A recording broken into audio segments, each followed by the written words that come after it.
Hey-ho! Let's go. Welcome back to the show tonight.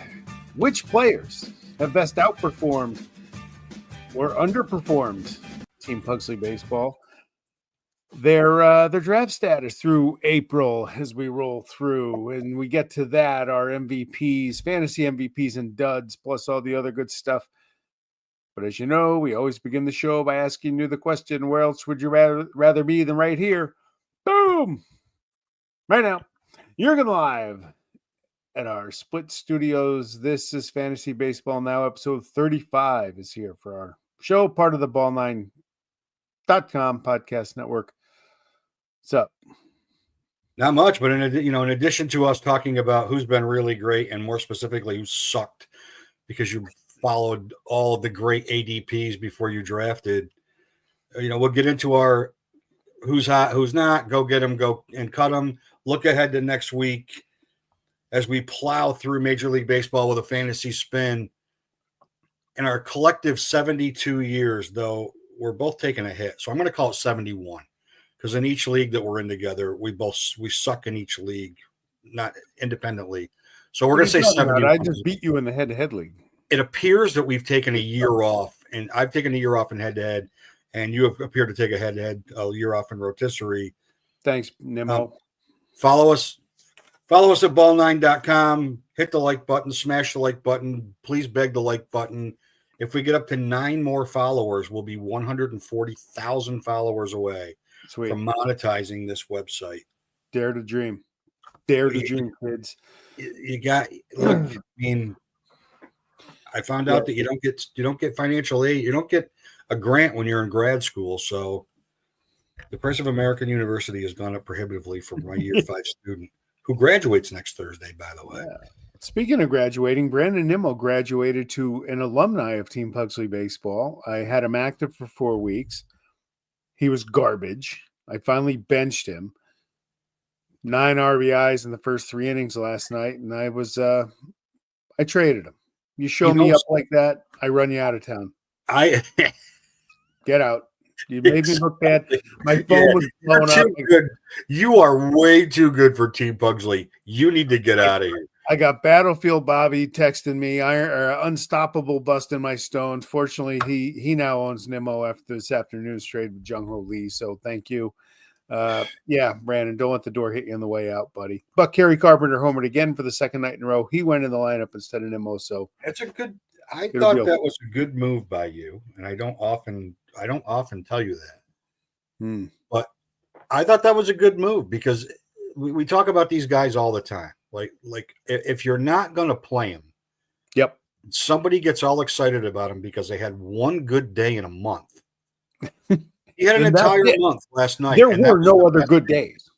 And if you took that out, he could have been easily on the overdrafted for the month of April. Easily been on the overdrafted for the month of April. But he had one good day. Everybody we got Met fans in our league. For God, all raised wrong, clearly. And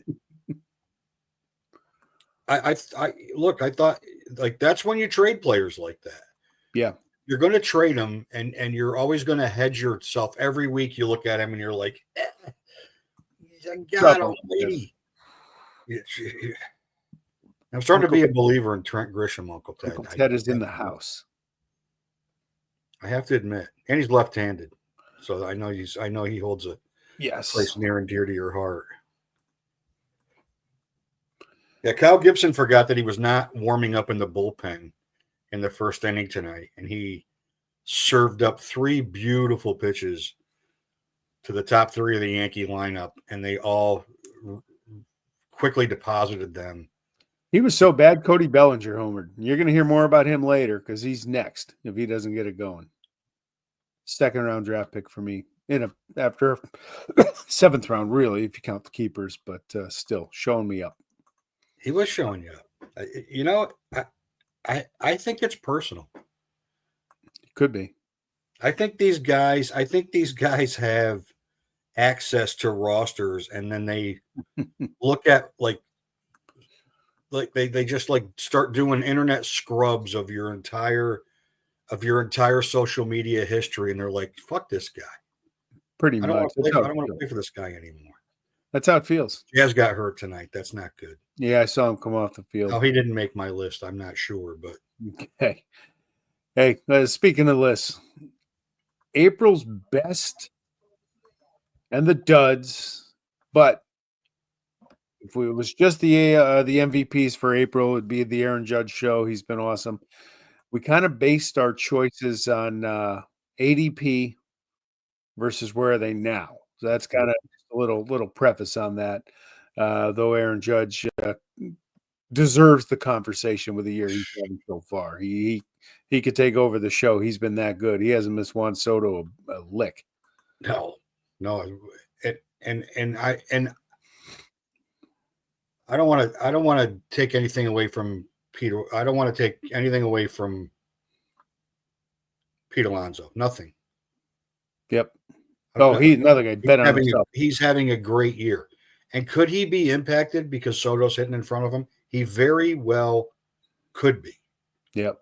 But by the way, you're being reminded of this. If you look at the you were up for Judge for Vladdy, and you said I said no. Okay. I said no. I did say no, and I did exactly say that. I think Vladdy's going to have a big year. So sadly, there's no. I didn't do mug shots for these guys.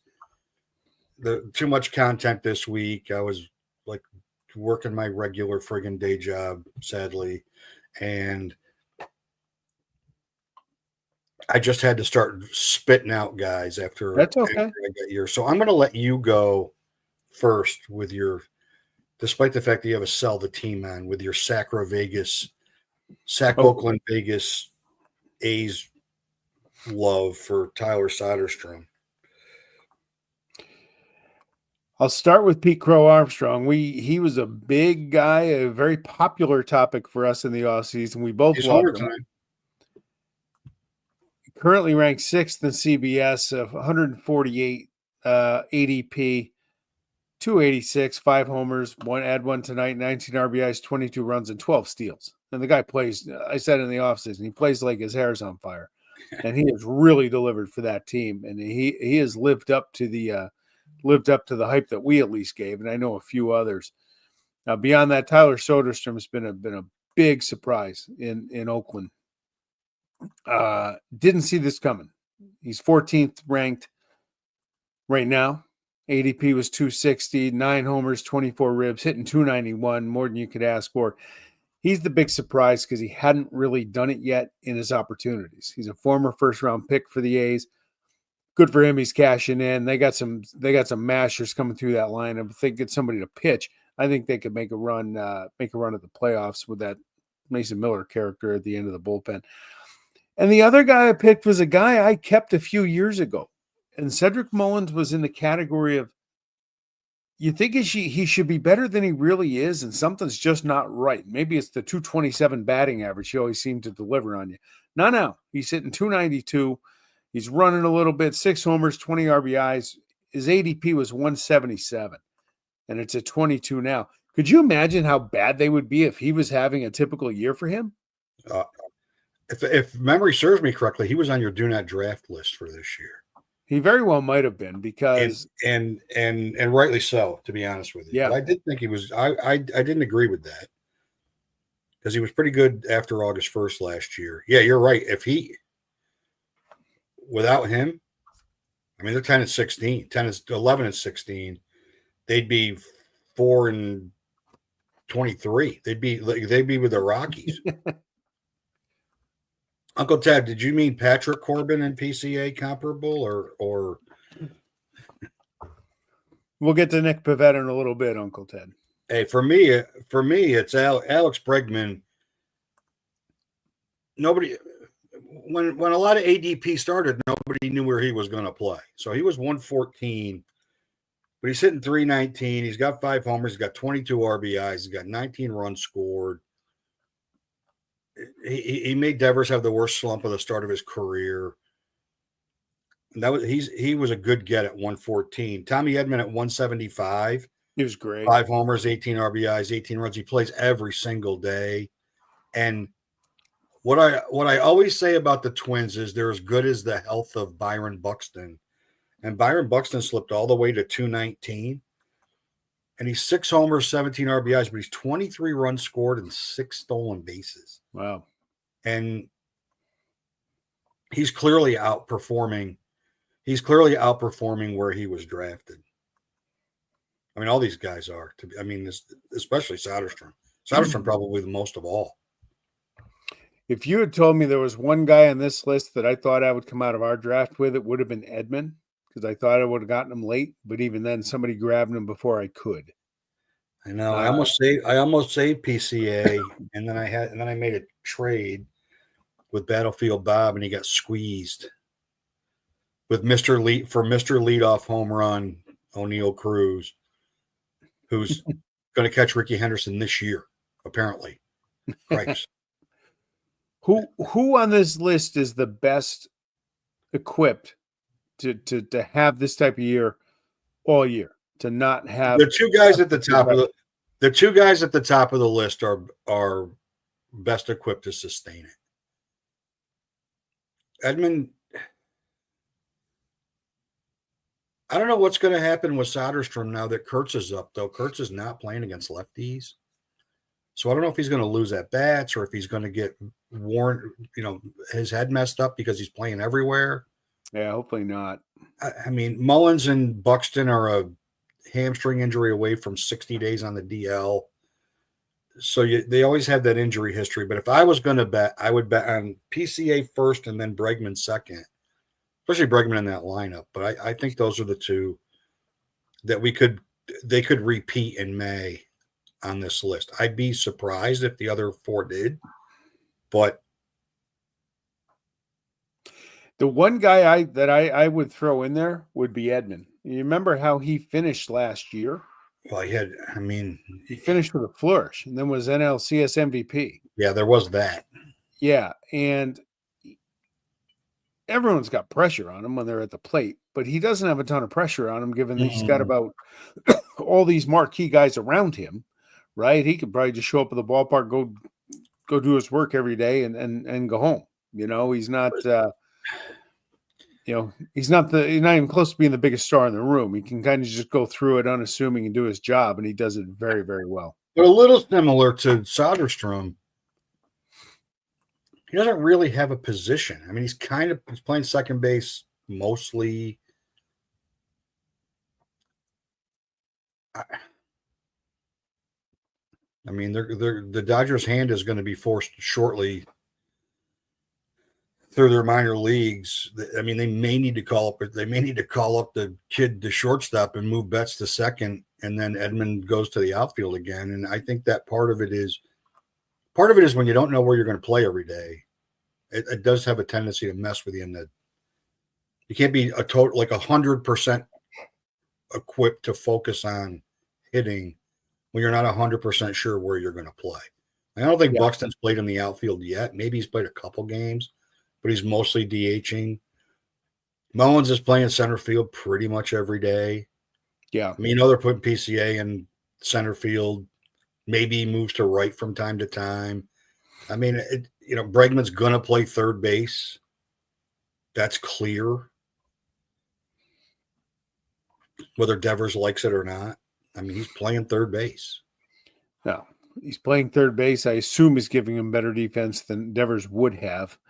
And he's raking. I mean, it almost feels like 2 or 3 weeks he led the American League in errors at third base. Who's that? Which is a fluke for him. Who's that, Bregman? Yeah. I was unaware of that. Yeah.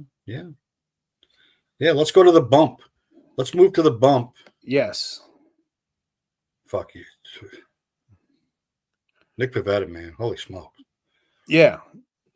ADP of 193. Currently ranked 10th. Strikeout in an inning, 1.20 ERA, 0.77 whip. I think Boston could use that right now, but he is just absolutely dominating in San Diego and picking up the slack for one of the guys on my pitching dud list. But Pavetta's been great. Hunter Brown's the guy. If you remember this time last year, people couldn't cut him fast enough. He couldn't get anybody out for the first part of the year. He's going to appear again tonight. What's that? He will appear on this show again tonight. He's been fantastic. He's ranked 5th in CBS overall, all of baseball. 4-1, 40 strikeouts, 1.22 ERA, 0.84 WHIP. Unbelievable for him, and he's putting it together. Again, he parlayed a big second half last year, and now he's carried it forward. I got to give Logan Webb a shout out. And these lists could have had a lot of different guys, but Logan Webb is the guy he was 2 and 3 years ago, not so much last year. But his ADP was 83, but he's outperforming that big time. His strikeout rate's way up. ERA under 2, WHIP just over 1, 3-1 for the Giants, who to me are the biggest surprise in baseball at 19-10. I didn't see that coming this year. No, I agree with that. The Rockies at 4-23 is a bit of a surprise. I mean, I knew they were going to be bad, but yikes!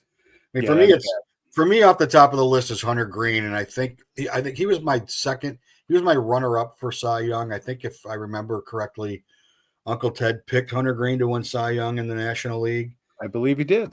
He was at 100. He was a 102 draft. He was ADP of 102, but I mean, in 36 2/3, he's got 43 strikeouts and 6 walks. He's got a WHIP of 0.85 and an ERA of 2.7. He's pitching deep into games. He's been their best pitcher. He's kept him in the race as they start to climb back out. And I think he was the 6th pitcher in ADP, or the 7th. No, he was probably the 9th pitcher in ADP. And he's outperformed a lot of those guys. Jesus Luzardo, who I like to brag when I'm right, and I hate to talk about when I'm wrong. But I said if he's healthy, watch out for Luzardo in that rotation. His ADP was 257. Wow. In 36 and a third, he's got 41 strikeouts, 10 walks. His WHIP is 1.07. His ERA is 1.73. He has been the Phillies' best pitcher. And that's with Zach Wheeler on that rotation and Christopher Sanchez. He's been their best pitcher. We'll talk about the third guy that I could have mentioned a little bit in a minute. Oh, and then Mackenzie Gore, who looks like he might have figured it out. He was ADP at 208. He's not a bad baseball team, but a building baseball team. 35 innings pitched. He's got 53 Ks and 9 walks. That's not a bad ratio. His WHIP is 114, so he does give up some contact, and his ERA is 3.34, but he's playing for the Nationals. Yeah. So a 3.34 ERA on that team and 53 Ks and 35 innings with only 9 walks. I'll take that every single day. And maybe he finally put it together. But if you got him at anything above 208, you stole him. Yeah. Luzardo is the interesting one. Loved him in Oakland. They gave him away. He came up, took a roster spot, took a rotation spot, and really, really struggled. And then they just gave him away for half a season of Starling Marte a few years ago. Went to Miami, just never really found it. Maybe Philly's just the right spot for him, or it's the right time for him. He was kind of like Mackenzie Gore, where his numbers weren't indicative. His like a deep dive into his numbers weren't indicative of his record, because he was their best pitcher until he got hurt last year. Like, he was the best pitcher in the Marlins system for 3 years, but he just couldn't. But then he got hurt, and then the Phillies got him on a cheap. And a nice, interesting tidbit about Jesus Luzardo is he pitched on Easter Sunday, and much to the comedy of my guests on Easter, who are like, the Phillies are pitching Jesus on Sunday, they have to win today. Yeah, right. It's a must. You know, at the intro tonight, less than an hour, Pivetta and Logan Webb going up 1-on-1 tonight. Yeah, 13-11. No, don't say that, because I got Webb. Come on. I got Pivetta in my NL only league. How much more can you do to I Team know. Pugsley baseball? These assholes. Let's talk about these freaks for a little bit. Well, at least the third guy on my list at least homered tonight and has a couple RBIs. Though Where's my Oriole fans for this one? I can't wait to have that conversation. Yeah, go ahead. You then take the lead off. Oh, Gunner, Uncle Ted, Gunner, MVP, American League. Ooh. I know he was hurt. I get it. He was hurt. But 224, 2 homers, 4 RBIs, 2 stolen bases. He was an 8 ADP. 8. He is the 15th ranked shortstop on CBS right now. That's not good. And they suck. And I love every minute of it.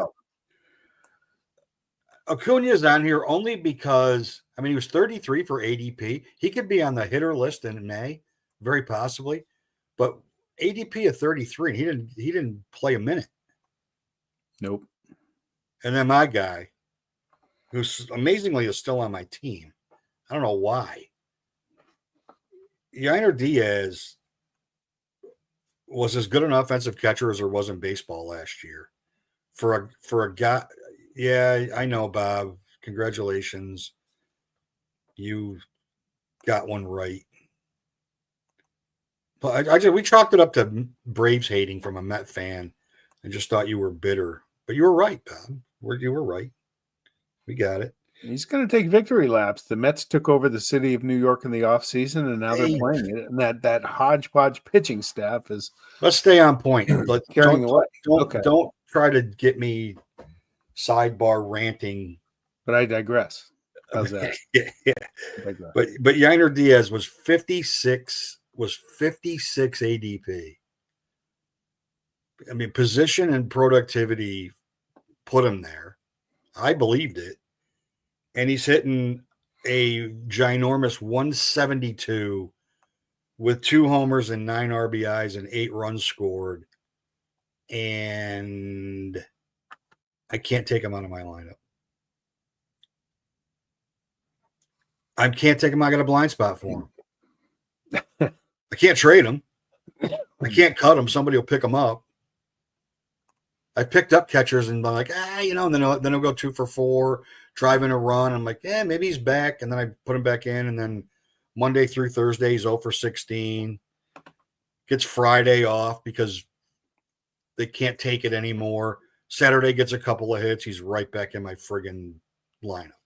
So it is only April. I don't panic in April on guys that have produced in the past, but I'm starting to get pissed. Well, that's the thing. Okay. It's April. It's a long year. The problem is, how long do you wait? How long do you keep them active? Like I said, I was going to bench Nimmo last week, and Kerry Carpenter tweaked a hammy, so I played Nimmo. He gave me another week of garbage. I finally sat him down. He goes off last night. Does that mean he's going to turn his season around? Yeah, maybe it is. Well, I think because I've realized this in the case of Diaz, and people have realized this in the case of Bellinger. When you draft a guy in the first 5-6 rounds, it's harder to bench him. Yeah, it is. It's harder to bench him because you didn't take him that high because you were reaching. Correct. Unless you were taking Roman Anthony. But unless you were like jumping on a prospect. Like, you didn't take him because you were reaching. You took him because they thought, like, Gunnar Henderson went 8 for a reason. Sure. Gunnar Henderson's unplayable right now. Like, it really really is. I have a perfect example of that coming up on the pitching duds. But you're right. So, it took me a few weeks to get Nimmo out. I actually had to build some depth in the outfield. But Bellinger stayed. And the problem is, how long do you wait for these guys? And then they go to your bench. They're not doing you any good. And you might find somebody like I almost did make the Nimmo trade. But you know why? But then you don't get value for him, which is and Henderson did homer tonight. But then you don't get value for him. So then you're frustrated. If you have Gunnar Henderson right now and you try to trade him, the likelihood of the team that you're trading him to that has a more productive shortstop than Gunnar Henderson is extraordinarily high. So if a team is in a race early and they're near the top of the standings, they're not going to disrupt that for what could be good in May, June, July, and August, because why would you screw that up? And if you trade him to a team that's already out of it or is really scuffling, you're still not going to get value because you're just going to end up trading them. They're like, oh, here's the best offer that I got. Yeah. I can't take this dude on my roster anymore. I'm going to trade him. And then you look back at that trade in August and, Henderson or any of these guys on this list is going off and you're like, damn, I should have never traded him. But it's a painful wait to get to that point. Well, sometimes you never get to that. And you don't get to that point. So like a guy like Bellinger, yeah, I could bench him. I could find another outfielder.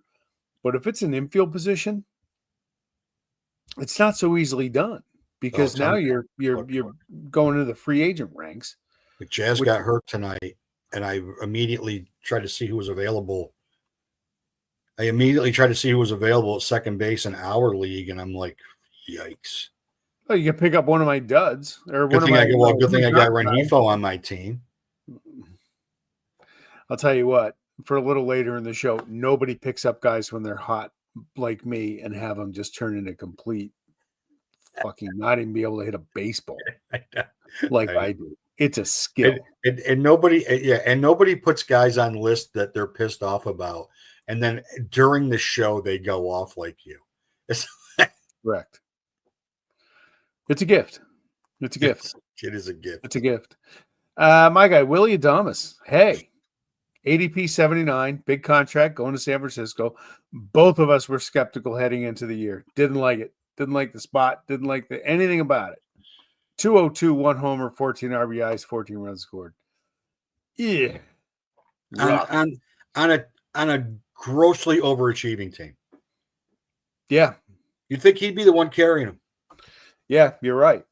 You're right. But that's the guy you traded for today. Yeah. New Team Pugsley member.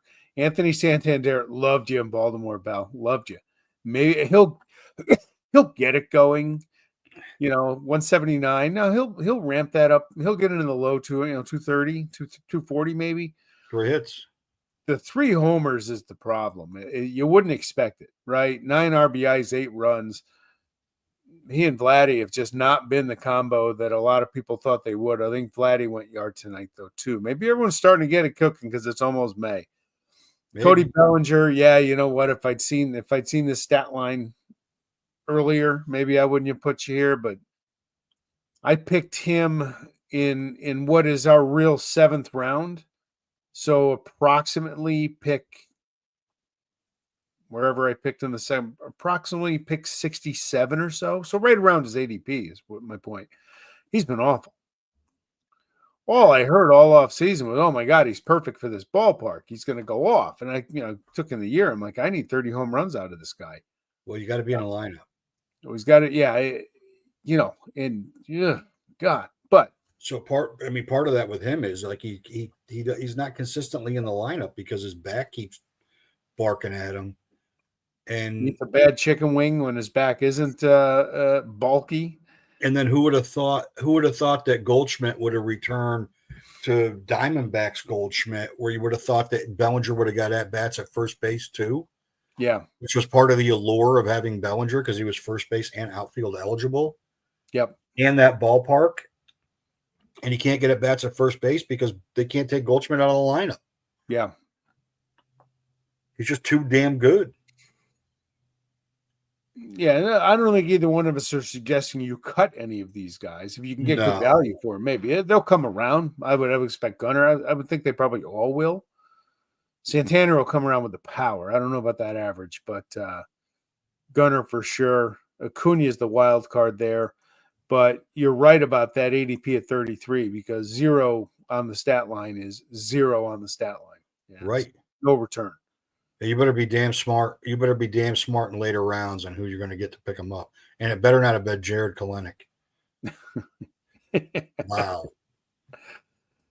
All right, pitching duds. We might be talking about him when we talk to the Valley Cats. Maybe. Hey, the pitching, Jared Kelenic. That's pretty amazing. The pitching duds, there was no end to the amount of people that could have made this list. No. And thank you for getting. I'm seeing yours for the first time. Seeing Bryce Miller up there. he was one of my sleepers this year. I didn't even think you'd call him a sleeper. I loved Bryce Miller.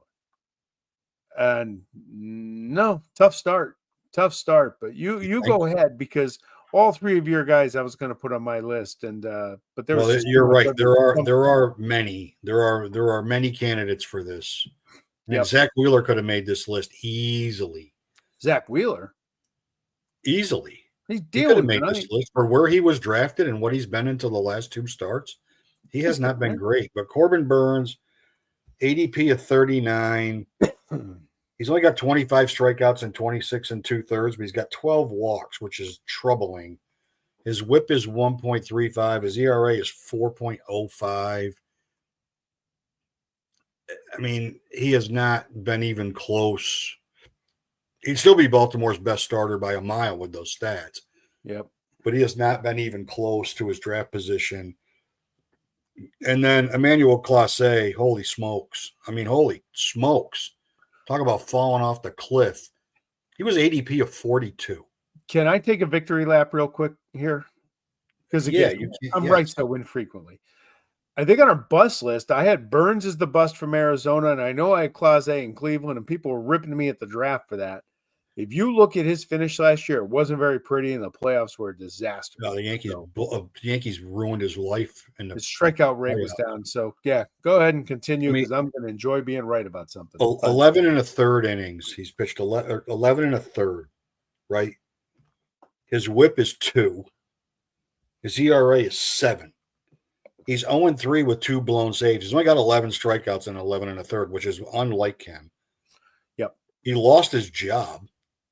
Yeah, already. Best closer in the game. Talk about having a short leash. Talk about having a team that has to win with their knowing. I'll give Stephen Vogt credit, because he knows he has to win with his bullpen, and he can't afford it. And he was not afraid to make the move, not even a little bit afraid. And then Bryce Miller, who, like you, like I had him coming into the year, and he was like, I'm like, I mean, before I did a bunch of stuff with my roster, I was thinking about saving 4 pitchers coming in. Yep. Which is bad strategy to begin with. But he was ADP of 87. I mean, he's a strikeout an inning guy at 25 and 2/3 and 25 strikeouts, but he's walked 14. His whip is 1.44. His ERA is 4.21. They don't score enough runs to live with that. So he can't go deep because they can't leave him out there.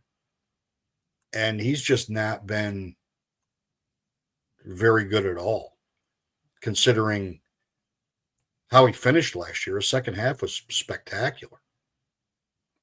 I felt like I stole him last year when I traded for him, and he was phenomenal in the second half, and that could very well happen again. But right now, no.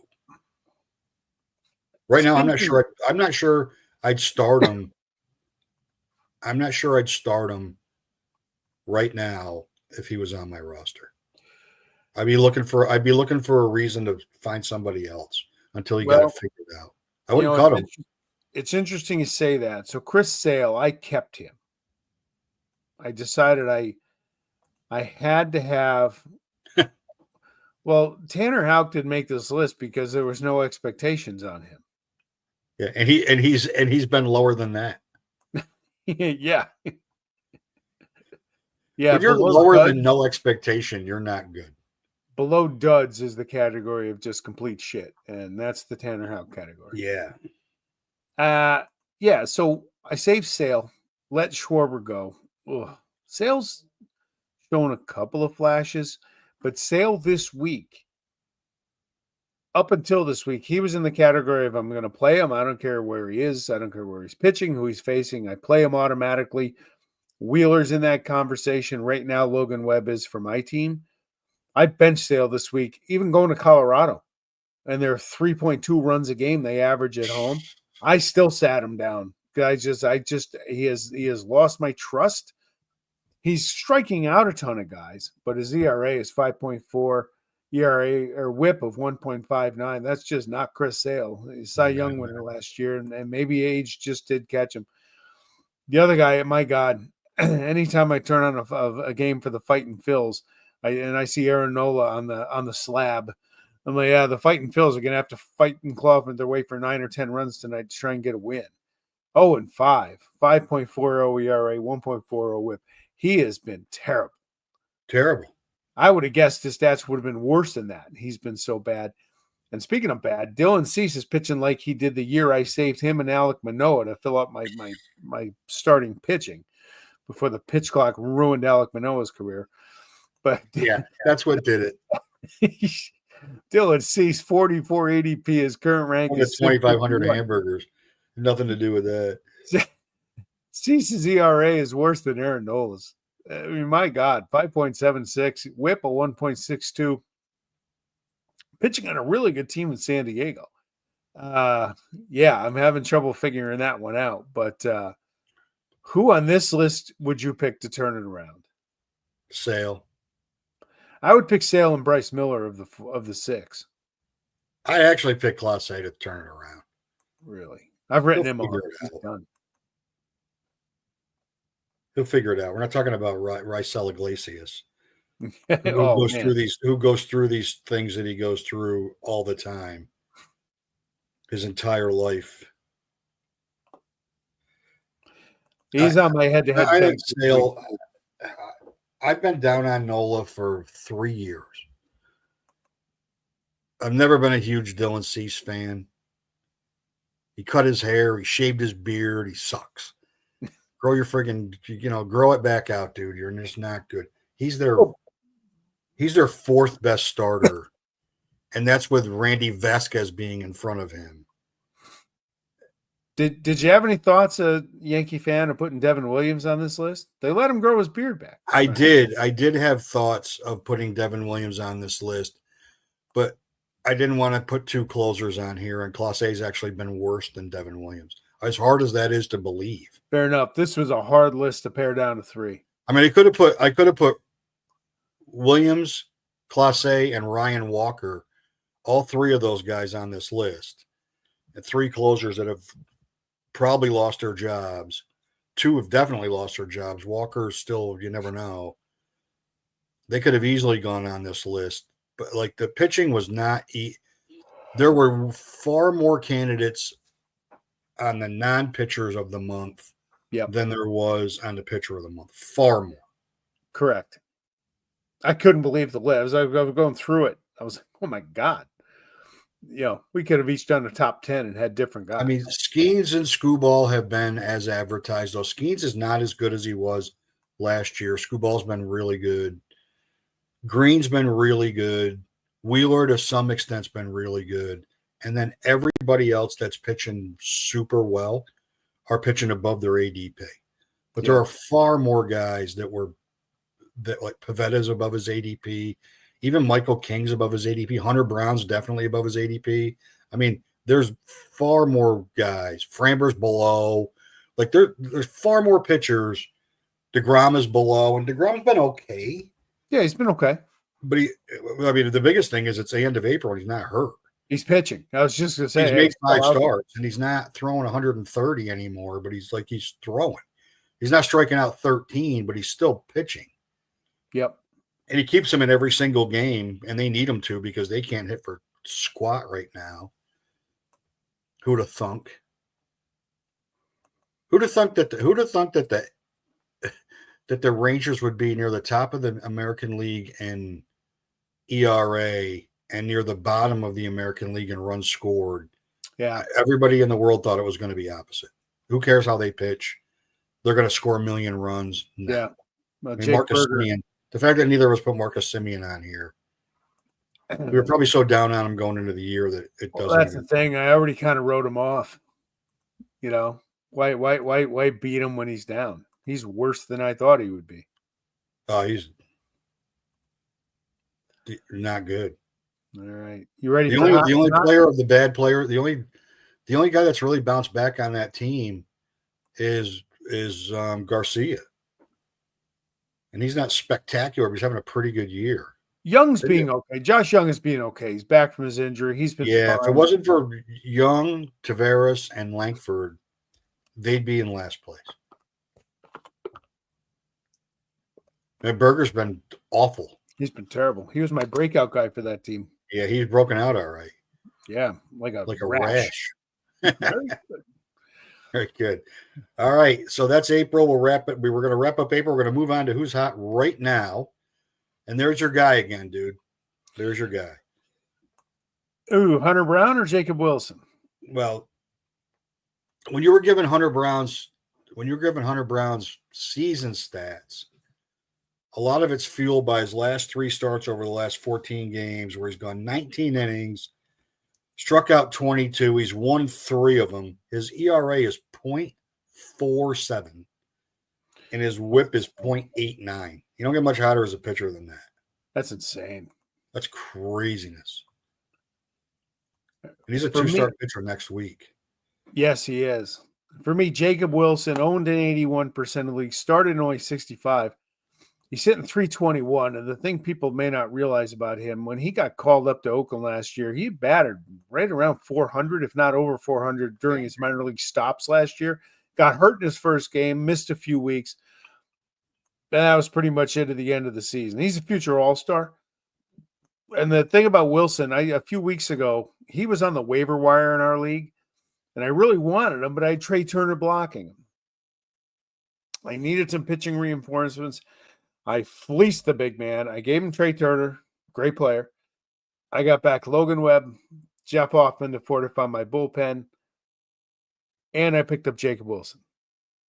Perhaps my best move of the year. We'll see how it pays off, although I don't know how good of a move it is since I'm firmly entrenched in 11th place out of 12 team. 11th. Just imagine where I would be without some of the brilliance that I've been conducting. Yeah. Yeah. If it wasn't for your brilliance. Yeah. Well, something's got to offset. It's not me. Without your brilliance, you might be in 9th. No. My players have just completely failed. They've just failed and let me down from the. Well, somebody drafted him. There was alcohol involved. I mean, the not saving Schwarber thing could be coming back to bite you a little bit. Yeah, that really hurts. Help me. What a He homered tonight again, in case you're interested. Oh, thanks. I'm sure you are. Good, I'll make you another offer. and then who's cold? Wow. There he is taking extra batting practice. Well, he's getting extra batting practice because he's not getting any at-bats anymore. Look, I'm going to own this. I ruined Kyron Paris's career.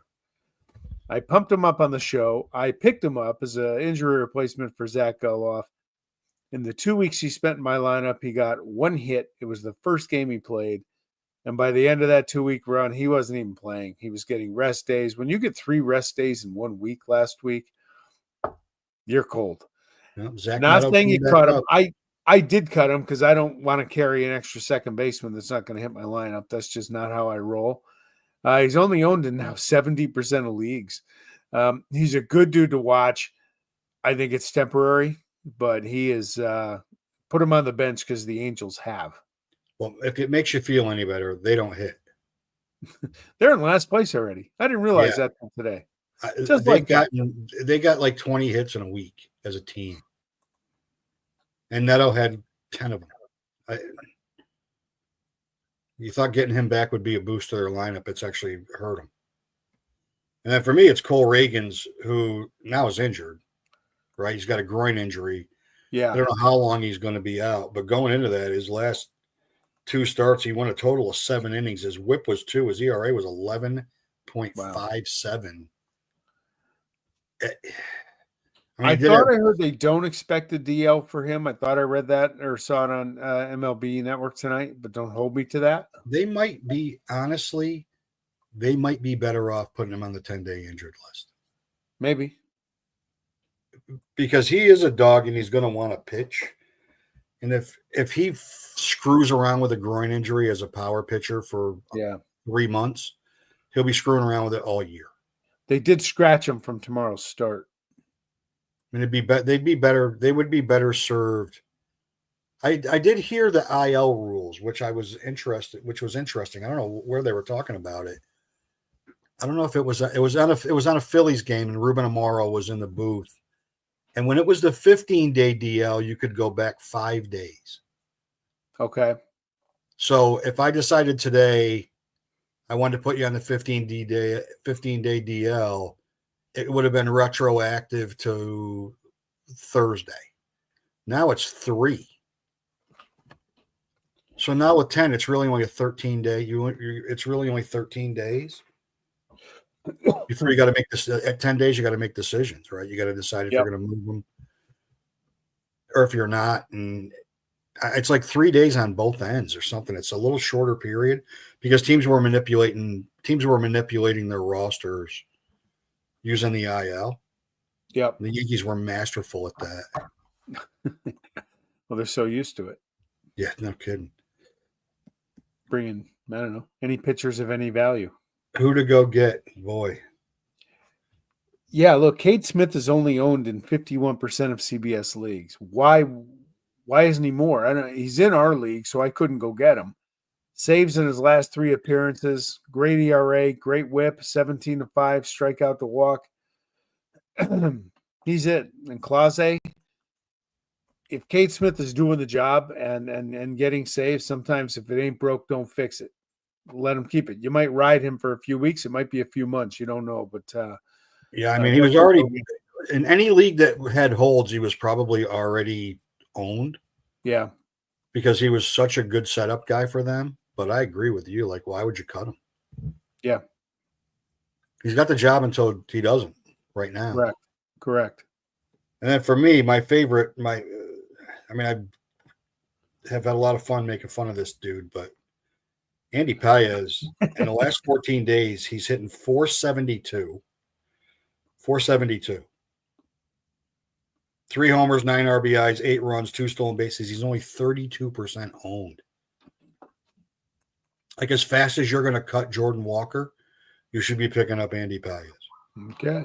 As fast as you're going to cut Jorge Soler, you should be picking up Andy Paez. Or as fast as you're going to cut the next guy that I talk about, you should be picking up. Well, there it is. One of my 2-start pitchers.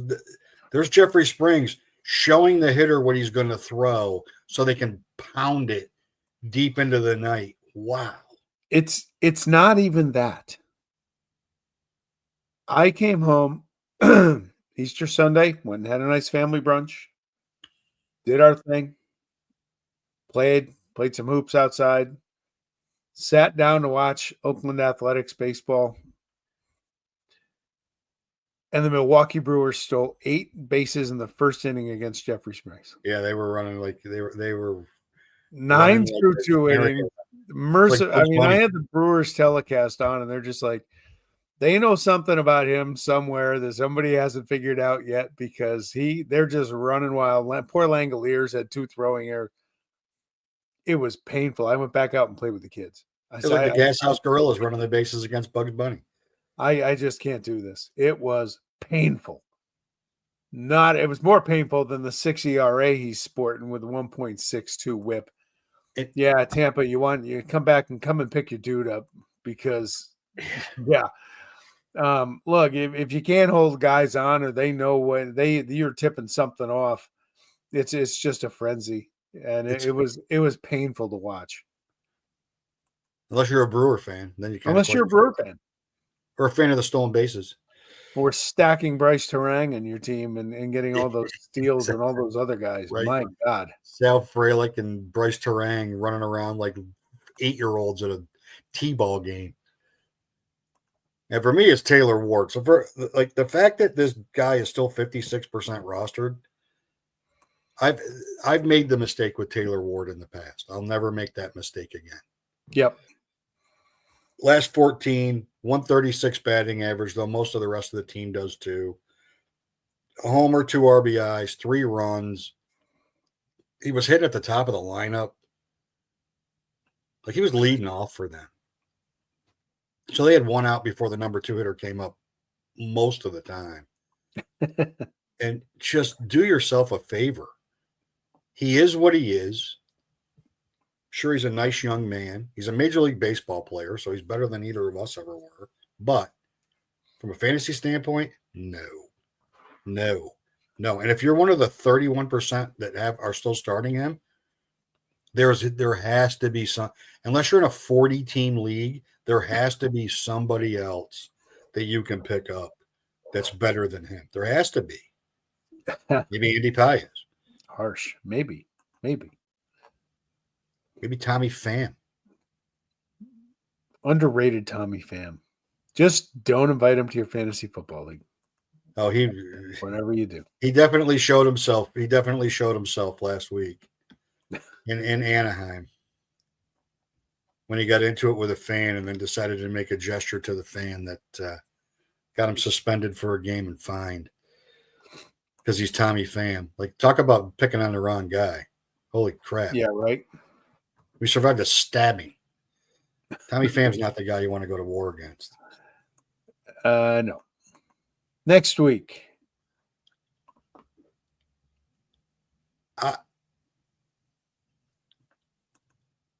I was surprised I picked the team that I picked. I was more surprised that you picked the team that you picked only because of how they're hitting right now. Well, that White Sox graphic, they have 4 games with the White Sox at home. I didn't see a Wednesday game. It was weird because the Braves might have 4 games with the Reds next week too. I'm pretty sure I checked that, but I'll check that again. I'm still going to stick with it because I almost go with anybody who's playing the White Sox.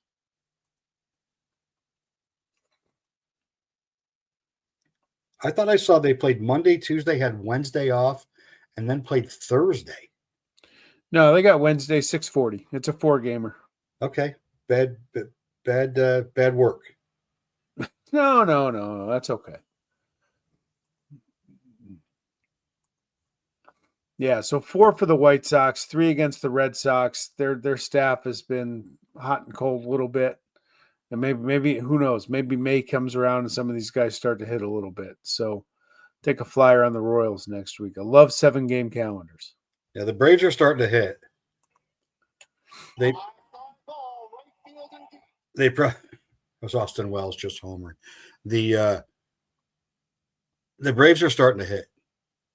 And they're slowly creeping their way back into the division, right on the Phillies' heels at this point. And that's before Acuna gets back in the lineup. But Harris is starting to hit. Riley's starting to hit. Alex Verdugo's been a massive bump for them. Who would have thought? Like they're starting to hit. And then 2 start pitchers. You went with Andrew Abbott, who I love Andrew Abbott. Yeah, I like him too. Really good. There wasn't just a lot of guys to choose from. And again, the logic with this is I'm looking for guys to recommend that aren't in a lot of the leagues. He's only started in 31% leagues, owned in 62. I don't love this choice. I know Atlanta's starting to come around, though I'm not afraid of the Braves because right now they're just a giant collection of underachievers. And the Astros, yeah, good. That's tough, but that's more about me liking the kid in Cincinnati than who he's facing. Yeah, that's a good point because who are you going to recommend for a 2-star pitcher? Hunter Brown? No shit. Like you're not going to start Hunter Brown. You're not going to start Crochet with 2 stars next week. That's automatic, right? Yeah. Abbott's a guy you can go get, just like Jake Irvin's a guy you can go get. And Jake Irvin, shockingly, is pitching to a 1 whip and a 3.39 ERA. And he's got the Guardians who don't hit a lick and the Cardinals who hit less. And if my kid wasn't graduating, I'd go to one of those games next weekend. Congratulations, by the way. So graduation is at 9 a.m. So I could maybe go to a Thursday night game. They don't play Thursday. I could stay in town and go to Saturday. There you go. What's the rush? Well, she's moving at the same time. So a little parenting advice. Tell your kids to plan shit better. There you go. How long does a graduation take these days? 2 hours. 2 hours? It's just for her school. So it's not the all. Okay. She'll be in the bar by 12. We'll be in the bar at 6:30 for dinner. AM? Well, I'll be in the bar at 7 a.m. Just a little something in the coffee, give you a little extra boost. I know. I'd bring Speak from experience. I'd bring a bottle of champagne, but I'm not sure how the folks at American University feel about the French. So I gotta be careful that I don't end up getting a fucking protest thrown at me while I'm there. No political interest influence there. You can't help it there. It's impossible. True. It's impossible. Why are you wearing green? What are you talking about? What do you mean, why am I wearing green? Don't you know what that means? No, not really. I like green. That's what it means. What's wrong with that? Sell. I'm wearing my Membu first round draft choice jersey. There you go. We both got the guy that we wanted. So there's that as a recap of the NFL draft. We got the guy we wanted. We both got the guy that we wanted in the first round, which is rare. Never happened. It never happens, right? It never, ever happens. They're like, this is a guy I want him to take. This is a guy I want him to take. And they did. Yep. And then you got the same guy. And I knew once he got by Jacksonville, you were going to get him. Yep. I didn't see Jacksonville made that trade. I started breathing a little better. I'm like, all right, they're not taking him at 5 because they're going to take Travis Hunter. Cleveland screwed that up.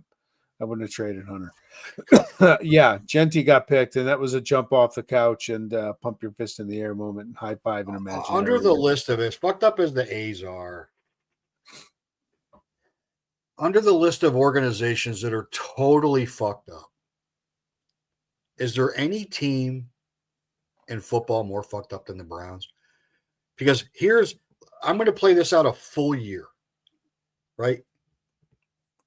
They already ruined the quarterback market by guaranteeing $1 zillion to Justin Tucker's massage doula. They have no quarterback literally have no quarterback going into the draft. Nope. Way overdraft a kid.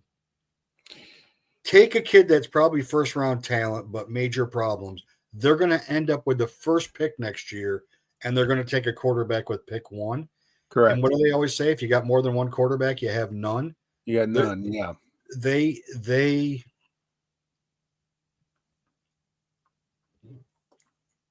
I mean, I'm glad they probably should have taken Shador at 5.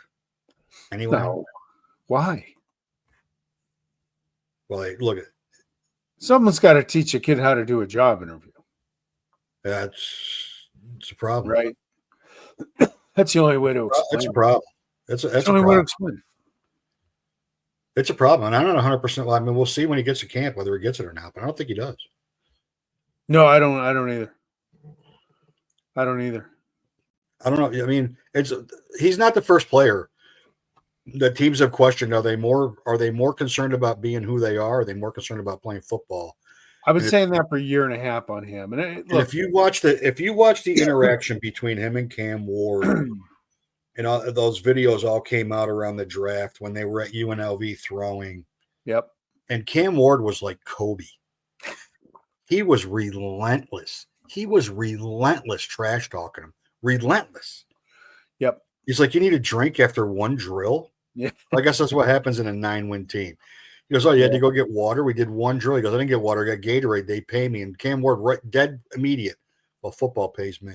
Football pays me. Don't you want to make a video or a song? He goes, we can make some money off it. He goes, I get paid playing football. I'm a football player.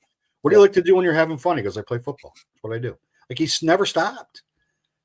Like, I see why Tennessee would be enamored with him. I'm not 100% sure. I'm not even 50% sure he's going to be a good NFL quarterback. I could be wrong. Yeah, I don't know. But I get what teams saw, and the Giants told you everything that you needed to know when they traded up for Dart. And player-wise, Shador is a far better player than Dart. He probably is. I saw enough of both of them. Dart is reckless. Dart to me is Matt Corral part 2. Yeah, like you're playing an offense where the scheme is that there's always open receivers, always. That's just Lane Kiffin being brilliant, right? They run around like maniacs. The route tree is chaotic, so they've got 80 options at the top of the route, and somebody is always open, always. And it's usually receiver 2. So you don't have to go through a ton of progressions to find the open guy. But then when he had to make stuff happen, he was very, very reckless with the football. And kind of the same stuff they were talking about with Daniel Jones. Kind of the same stuff, right?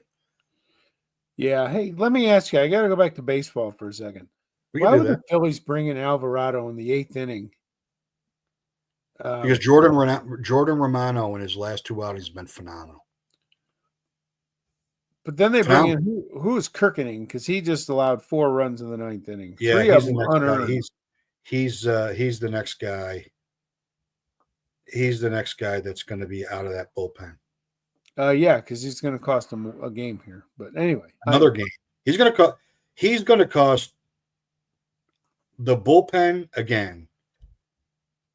Finally, is going to cost Topper's job. Yep. That at some point, by those pesky Nationals, but at some point, they are pesky, man. When your boy Turner's 4 for 4 tonight, but he did have the error to make 4 of those runs unearned. Okay, I like Trey Turner. I got a huge return on him. But I think, like at 5-2, you bring in. I mean, at 5-2, you're bringing in. You're going to, and you just scored. Like it was 3-2. It was a close game. You treat the 8th like you're closing. You score 2 in the bottom of the 8th, and with a 3-run lead, why not bring Kirkering in? You got to be able to trust him to not give up 4. Well, I guess apparently he did. He did. Oops. All right, so Shador. Finish up with Shador. I just can't get enough of that.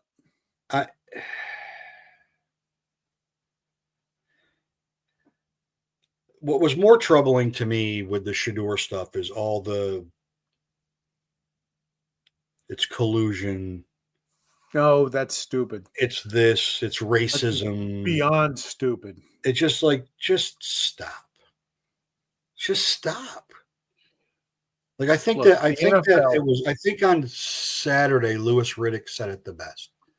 It's not an indictment of the player, it's an indictment of the person. Yeah. That's what it was. And right off the bat, Deion's not telling him where he's going to get played, picked, blah, blah, blah, blah, blah. And Deion wants to be in the first meeting with the Browns. Like when he took the call from the Browns, Deion wanted to talk to their GM. Wow. That's like Shador fired Deion Shiloh fired Deion as his agent. He's like, at some point, and he's not, Deion's not going to get this because he's Deion. He's just not. And I love Deion. So do I. But he's not going to understand why this happened and if he had any role in it. He's going to look at every reason why it wasn't him that had a role in this. And they played this very, very wrong. They played it wrong by not throwing at the combine. They played it wrong by only interviewing with teams that they thought were going to take them. They played it wrong by not throwing and not doing interviews at the Senior Bowl. They played it wrong everywhere. Yeah. Because it was like, oh, look at the tape, look at the tape, look at the tape. Well, when you look at the tape in the 4th round. And you're like, man, this guy's tape he's not a 4th round player. Yeah, the whole collusion thing. Look, I hate the Buffaloes. I hate Colorado, have since the 80s. Okay, that said, I think it'd be great for the NFL if Shador Sanders is a good quarterback. Yeah. Right? It would be fantastic. But I don't want to hear about collusion because there is no more cutthroat league, possibly in the world, but certainly in the country, than the NFL. And if one general manager thought that he could help them win games and would be worth the circus that was going to come to town, he'd have gotten picked earlier. It's like when Tebow became a backup. And you're hearing now, you're starting to hear people talk about it. Nobody wants the headache that comes with a backup quarterback. Tebow shows up in New York, everyone goes nuts. And it was like, is it worth the distraction for a guy that's not even our main guy? Right. And the owners are worse. Like the owners are even worse. If they think a guy's going to help them. Like, are you telling me if Jerry Jones didn't think that Shador Sanders could unseat Dak Prescott, or they'd be better off with Shador as their backup, that he wouldn't have taken him. Yeah, he would have. He would have taken him for sure. I'll tell you He what. doesn't care about the circus because Jerry Jones is the circus. Did you see the ratings for the draft? Oh, unbelievable. They were up like 40% or even higher. It was just unbelievable. I couldn't get enough. They were 20% higher than the NBA playoffs. I couldn't get enough. Great showing in Green Bay. Oh, yeah. Green Bay did a really good job. Thursday night was fun. I needed a good night. It's been a rough couple weeks for me, personally. Happy birthday, Jen. So, yeah, Thursday night was a night when Gentile was like my first legit smile in weeks. And it was awesome. It was awesome. And then the Shador thing was just theater. So we went out to dinner Thursday night, believe it or not, in the city. And we were in a sports bar on South Street. And there were, I don't know why Eagle fans care about the draft. You just know Howie Roseman's going to get it right. Great pick and Tyler. Matter who you're going to pick. It doesn't matter. But when Roger Goodell walked out on stage and the whole bar was booing, I'm like, this is because usually I'm never usually out to watch the draft. Yep. I'm usually home, anxiously awaiting how we're going to fuck up our first round pick as a Jet fan, because that seems to be a thing that we do until the last 2 years. But you can't get enough of the NFL draft. The NFL owns sports in the United States. And then May 14th, the schedule drop. That's another huge internet day for the NFL. Because once the Titans dropped that video of showing logos to people and they didn't know who the teams were, like, which is maybe the greatest schedule drop video in the history of sports. They didn't know. That's funny. That was hysterical. So now the schedule drop's a huge thing too. Yep. Then that ends. Mini camp starts. Then that ends. And then OTAs start. And then that ends and training camp starts. And it's 12 months a year and it never ever stops. And the ratings for everything are great. Yep. UFL ratings are going up, especially since Pac Nakua's brother decided to slap a fan the other day. So now people are going to start tuning into that. And every other sport suffers. And how every other sport doesn't look at how the NFL markets its brand is beyond me. I mean, the NBA is the opposite, right? They market every player. They can't market players enough. The product is a disaster right now, but they market players better than anybody. Yeah. Hockey doesn't need to market. Hockey's hockey. You're either a hockey fan or you're not. Or you're not. I agree. And baseball is somewhere languishing with the worst marketing department of any professional sport in North America. Can't look at these other sports and go, you know what? Maybe if we marketed better, we would get more television viewership. But then on the flip side, they turn around and say, attendance is up again. Yep. Attendance is up again. Ticket prices aren't going down. I mean, I guess if you sell French fries with cotton candy on it, or sell a 33-foot tall hamburger like the Red Sox are doing this year. I guess if you're going to, the Rockies are still drawing fans. The Orioles are not. Credit them. No. The Orioles are in the bottom 6 in attendance in baseball. It'll be up. It'll be up these 3 games because Yankee fans went down. Yeah. But they're like, I watched a little bit of Sunday. I watched the Phillies and Cubs on Sunday night. It was freezing in Chicago. That place was packed and crazy. Yeah, it was crazy there. That's Wrigley Field. They're a cut above. Yeah, but even the White Sox attendance is higher. That's amazing. Well, that's a bad baseball team. How did Lewis Robert not make either of our lists for? Because he stole 10 bases. I can't believe he's been on base 10 times this I year. know. Well, that's the remarkable achievement there. He homered tonight. It's like seeing Haley's Comet. All right. Cripes. All right. So next week, we'll do it again. Next week, yeah, we're into May. Into May. We're starting to get to panic mode. We're starting to get to my Memorial Day panic mode deadline. Pretty much. Where I take a deep, hard look at my team and then screw it up because it's Memorial Day weekend. Yeah. Team Pugsley might have to start to sell some of my Keep your anybody with any value and start rebuilding. keep your internet paid for, Tri-State Baseball Federation, because you might see Paul Skeens on the block at Memorial Day because I can't take it anymore. Awesome. Call me. Have your people get in touch with my people. I've looked at your team. I've tried. It's really good. Yeah, it's really good. It's a solid 11th place team. It was good on March. It was good on March 20th. All right. It was good. It's good on March. It was good till they threw the first pitch. Too painful. All right, man. We'll catch up to you next week. Yep. Thanks Bye, for all. jumping in. Yeah. Thanks, Nancy. Thanks, Battlefield Bob. Thanks, Uncle Ted, for hopping in. Absolutely. We'll talk about Tanner Hop next week. We can have some fun with that. We'll do a whole show on him. Yeah, we could. We could just break down pitch by pitch. And if we broke down all his pitches for a start, we could fill like 8 minutes because he doesn't get that far. No, he doesn't. Because he sucks.